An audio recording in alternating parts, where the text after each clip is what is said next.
একজনও তো হাত উঠাইতে পারবে না যার বিয়ের বয়স 40 বছর হয়ে গেছে, যে আমি যেদিন বিয়ে করছি আমি কোনো আলেমের কাছে যা বলছি যে আমার বিয়ে পড়ানোর অনুষ্ঠানটা আল্লাহর রসুলের বিয়ে পড়ানোর অনুষ্ঠান যেরকম ছিল ওরকম আমি করতে চাই।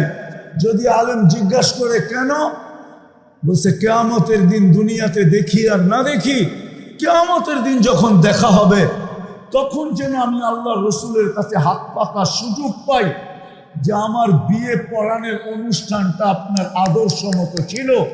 শুনছি আপনি দয়ার নবী, কিনারাবিহীন দয়া, আপনার দয়ার সাগর, কিনারাবিহীন সাগর, আপনি উম্মতের জন্য চিৎকার দিতেছেন উম্মতি উম্মতি বইলা, যেখানে সমস্ত নবীরা নফসি নফসি বলতেছে, আপনি নিজের পরিবারকেও চাইতেছেন না, শুধু উম্মতি বলতেছেন আর দৌড়াইতেছেন আমাকে কি দিবেন দেন না। এই কথা বলে বিয়ের অনুষ্ঠান পড়ানোর অনুষ্ঠান হয়েছে, একজনও তো আমাকে হাত উঠে বলতে পারবে না, একজনও তো না। বলবেন বিয়ে তো আমি হুজুর দিয়েই পড়াইছি, পড়াইতে পারেন আপনি, নাইলে তো বুখারীর প্রথমে হাদিস আসতো না, ইন্নামাল আমালু বিন্নিয়াত।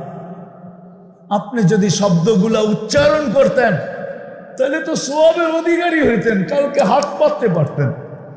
এক যুবক আমাকে বলো যে ও একদিন চুল কাটছে এই নিয়তে আল্লাহর রসুলের আদর্শ মতো, যে আমি একবার চুল কাটছি আল্লাহর রসুলের আদর্শ মতো। এই কথা ভাবতে ভাবতে যে কিয়ামতের দিন যখন দেখা হবে তখন বলবো আমার কাছে কিছু নাই, আপনার উম্মত তো বটে কিন্তু আমার কাছে কিছু নাই, কিন্তু আমি জীবনে একদিন আপনার আদর্শে চুল কাটছিলাম, আপনি আমাকে কি দিবেন দেন না। এক যুবক হাত উঠাক। আল্লাহ যেন আমাকে বলতেছে তো আমি কার জন্য সৈন্য পাঠাবো, আমার সৈনিক কার জন্য পাঠাবো, আমি আবাবিলকে হুকুম কার জন্য দিব, আমি তো দিতে দেরি। হাতিকে যদি পাউডার বানাইতে পারে তাহলে ট্যাঙ্কেও আবাবিল পাউডার বানাইতে পারে না, পারে না? হ্যাঁ, আবাবিল কার বানানো? ট্যাঙ্ক কার বানানো? মানুষের বানানো। আল্লাহরটা পাওয়ারফুল না মানুষেরটা পাওয়ারফুল? এখনকার আবাবিলের কি পাঞ্জা নাই? পাঞ্জা বোঝেন তো? পাঞ্জা আবাবিল চিনেন না? চিনেন না? চড়াই পাখির থেকেও তো ছোট। হজে গেছেন? হজে গেছেন? রাত্রে দেখবেন মক্কার উপরে ছোট ছোট পাখি ঘুরতে থাকে বাইতুল্লাহ চতুর্দিক দিয়া, এটাই আবাবিল। আবাবিল তো আছে, মশা তো আছে। নমরুদকে তো আল্লাহ মশা দিয়ে ধ্বংস করলেন, কিন্তু মশা তো আমাদেরকে অতিষ্ঠ করে।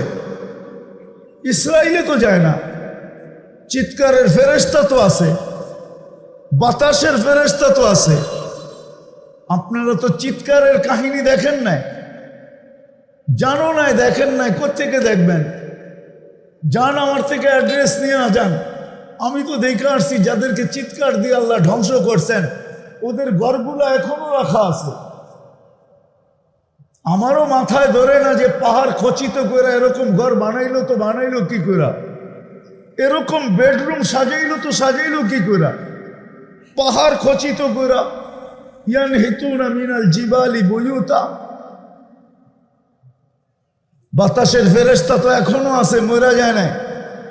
কৌমে আতকে আল্লাহ ধ্বংস করছে, মাথার খুলি তো এখনো রাখা আছে।